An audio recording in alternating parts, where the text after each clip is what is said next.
Hi friends, இப்போ நீங்க பார்த்துட்டு இருக்கிறது ஒரு garden update வீடியோ தான். இது என்னன்னு பாத்தீங்கன்னா நம்ம மருதாணி வந்து பறிச்சு அரைச்சு அத கையில வச்சு எவ்வளவு தூரம் செவக்குதுன்னு ஒரு வீடியோ போட்டுருந்தோம் இல்லையா? அதே மருதாணி மரம் தான். அந்த மருதாணியை தான் நம்ம வெட்டி இருந்தோம் அந்த மரத்தை.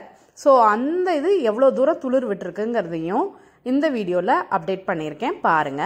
அங்கங்க அந்த பச்சை கலர்ல நல்லாவே தெரியும். ஆக்சுவலா இந்த மருதாணி மரம்ங்கிறது வந்து சின்ன செடியா நான் நர்சரியில வாங்கிட்டு வந்து ஒரு சின்ன பாட்ல வச்சிருந்தேங்க. பாட்ல இருக்கிற வரைக்கும் ரொம்ப பெரிய வளர்ச்சியெல்லாம் இல்லை. நம்ம கையில ஒரு முழம்னு நான் அளக்குறோம் இல்லையா, அந்த அளவுக்கு தான் வளர்ச்சி இருந்தது. பட் நான் எப்போ மண்ணில் இறக்கணும், மண்ணில் இறக்குன பிறகுதான் வளர்ச்சி பிடிக்க ஆரம்பிச்சது. அதுக்கப்புறம் தான் மரமாக வளர ஆரம்பிச்சது. இதோட நான் வந்து ஒரு 2-3 தடவை ப்ரூன் பண்ணிட்டேன். ப்ரூன் பண்ண பிறகும் வீடியோவில் காமிச்சிருப்பேன் போன தடவை அந்த மருதாணி வீடியோலேயே. அதையும் என் கார்டில் கொடுக்குறேன், செக் பண்ணிக்கோங்க. இப்போ இந்த அளவுக்கு வளர்ந்துருக்குங்க. இப்போ நீங்கள் பார்த்துட்டு இருக்கிறது பீட்ரூட் செடி தாங்க. ஆக்சுவலாக வந்து நம்ம பீட்ரூட் யூஸ் பண்ணுறதுக்காக வீட்டில் வாங்கியிருந்தது. குக் பண்ணும்போது அந்த தோலை கட் பண்ணி மேல் பாகம் இருக்கு இல்லையா, அந்த காம்போட அதை மட்டும் மண்ணில் புதைச்சி வச்சேன். இந்த அளவுக்கு வளர்ந்து வந்துட்டு இருக்கு. ஒரு ரோஜா செடி, நம்ம பன்னீர் ரோஸ்னு ஒரு வீடியோ போட்டிருப்போம். அந்த ரோஜா செடிக்கு கீழேயே தாங்க இந்த பீட்ரூட் தோல்லாம் உரத்துக்காக போட்டிருந்தேன். மண்ணை கிளறி விட்டு போட்டிருந்தேன். அப்போ அந்த மேல் பாகத்தையும் கட் பண்ணி வச்சு விட்டுருந்தேன். இப்போ தண்ணி ஊற்ற ஊற்ற அது வளர ஆரம்பிச்சிருச்சு. ரொம்பவே ஹாப்பி. அடுத்து அதே பன்னீர் ரோஸ் செடி தான். இதில் ஒரு சின்ன ப்ராப்ளம்னால எல்லா இலையும் வந்து நான் பிச்சு விட்டுட்டேன். இப்போ வந்து நிறைய தளிர் எடுத்திருக்கு.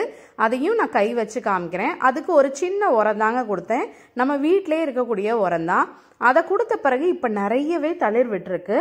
என்ன ப்ராப்ளம் அப்படின்னா, இதில் வந்து black spot and powdery mildew problem இருந்துச்சு. அதையும் இப்போ ஓரளவுக்கு ரெக்கவர் பண்ணிட்டேன். அதை எப்படி ரெக்கவர் பண்ணேங்கிற வீடியோ தனியாக போடுறேன்.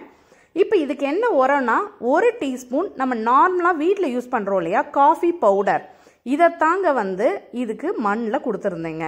ஆக்சுவலாக வந்து இந்த கீழே பச்சை கலரில் கட் பண்ணி போட்டிருக்கதெல்லாம் கத்தாழை. இப்போ வெயிலோட தாக்கம் அதிகமாக இருக்கிறதுனால கத்தாழையோட ஒரு லீஃபை கட் பண்ணி அதையும் கட் பண்ணி போட்டிருக்கேன். ப்ளஸ் நம்ம உரமும் கொடுத்துருக்கோம். ஸோ அதனால் வந்து அங்கங்கே வந்து நல்லாவே துளிர் எடுக்க ஆரம்பிக்குது. இது ஆக்சுவலாக வந்து இந்த வீடியோ எடுக்கும்போது இப்போ நான் போடுறதுக்கு முன்னாடியே ஒரு டைம் போட்டு தான் இந்த தளிர் வந்தது. இப்போ உங்கள்கிட்ட காமிக்கிறதுக்காக இப்போ 1 டீஸ்பூன் வந்து நான் காஃபி பவுடர் கொடுத்துருக்கேன். இந்த பாருங்க, அங்கங்கே புது தளிர் தான் வருது.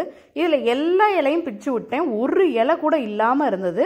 இப்போ நிறைய இடத்துல தளிர் வச்சிருக்கு. பார்க்கவே ரொம்ப ஹாப்பி. நல்லா வளர்ந்து வந்த பிறகு இதோட அப்டேட்டும் உங்களுக்கு போடுறேங்க. Happy gardening. நெக்ஸ்ட் வீடியோவில் பார்க்கலாம். பாய்.